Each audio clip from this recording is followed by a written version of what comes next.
这2天剪视频搞得很晚，经常性的凌晨4、5点钟才睡觉，单兵作战的日子，啥子都要自己做，确实非常辛苦。昨天又差不多搞了一个通宵，起来晚了，去菜市场，都已经买不到自己想要的食材，看到肉档还有点小长，就买了回来。今天就用猪小肠给大家做一道家常菜，泡椒肠段，希望大家喜欢。小肠不同于粉肠，必须里里外外清洗干净。这个小肠不是粉肠，要把它翻一下，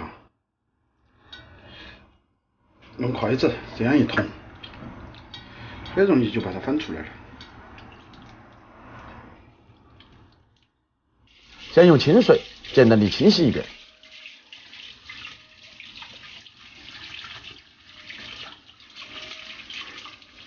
装入小盆中，撒上盐、红苕粉，用力揉搓，大概10来分钟。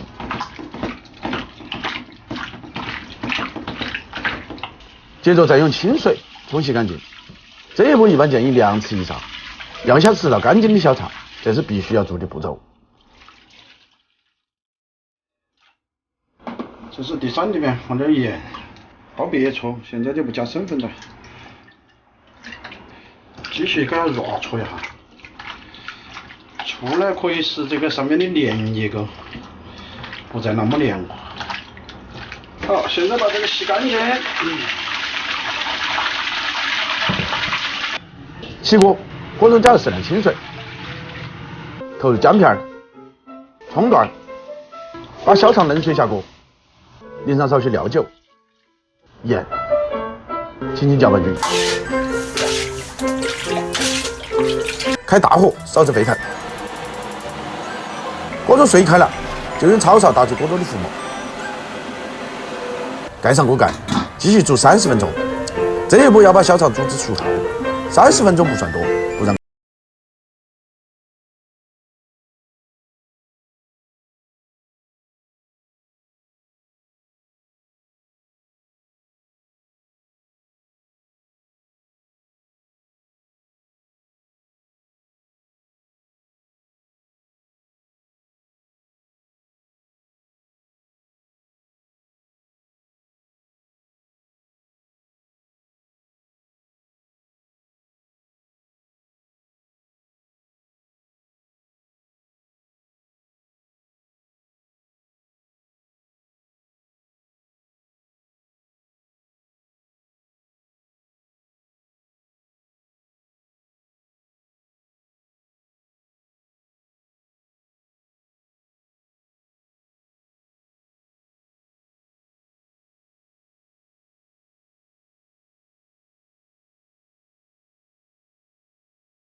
最后再撒上一点葱花，美味继承。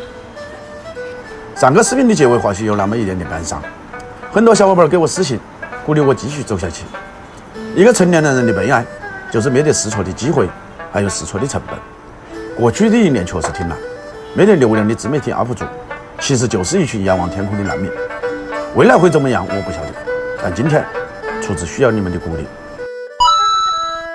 我是厨子，下期见。